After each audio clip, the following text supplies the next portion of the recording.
వైఎస్ఆర్ కాంగ్రెస్ పార్టీలో జగన్మోహన్ రెడ్డి గారికి బంధువు, సన్నిహిత బంధువు వైవి సుబ్బారెడ్డి గారు.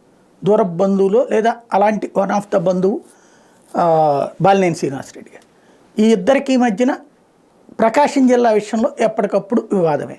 అందులో వైవిని పక్కన పెట్టి బాలినేనికి పూర్తి ప్రాధాన్యం ఇస్తే అక్కడక్కడ జరిగే చిన్నపాటి ఇష్యూస్ని బేస్ చేసుకుని బాలినేనిని మాగుంట రెచ్చగొట్టడంతో బాలినేని ఎప్పటికప్పుడు పార్టీకి విరుద్ధంగా లేకపోతే పార్టీని ఇరకాటంలో పెట్టే ప్రకటనలు ఇస్తూ వస్తున్నారు.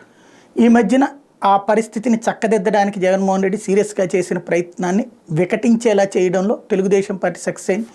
మాగుంట ఆల్రెడీ తెలుగుదేశం బాట పట్టారు. తనతో పాటుగా బాలినేనిని కూడా తీసుకెళ్లాలనుకుంటున్నారు, ఇద్దరు జనసేన ఆర్ తెలుగుదేశం పార్టీ. అయితే బాలినేని అటు వెళ్ళడానికి సిద్ధం కాదు, కానీ మాగుంటకి కూడా టిక్కెట్ ఇవ్వాల్సిందేనని ఒకవైపున ఒత్తిడి తెస్తున్నారు.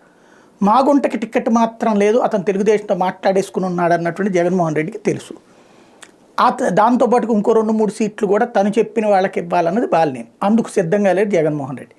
కాబట్టి ఆ సందిగ్ధత అలాగే సాగుతుంది. చెవిరెడ్డి భాస్కర్ రెడ్డిని అక్కడికి తీసుకొస్తున్నారన్నటువంటి కాన్సెప్ట్ కూడా నడుస్తోంది. అయితే వైవి సుబ్బారెడ్డే అక్కడ అది చేసి ఇది చేసి చివరికి తను ఎంపీ క్యాండిడేట్గా పోటీ చేస్తాడన్నది బాలినేనికి ఉన్నటువంటి అనుమానం.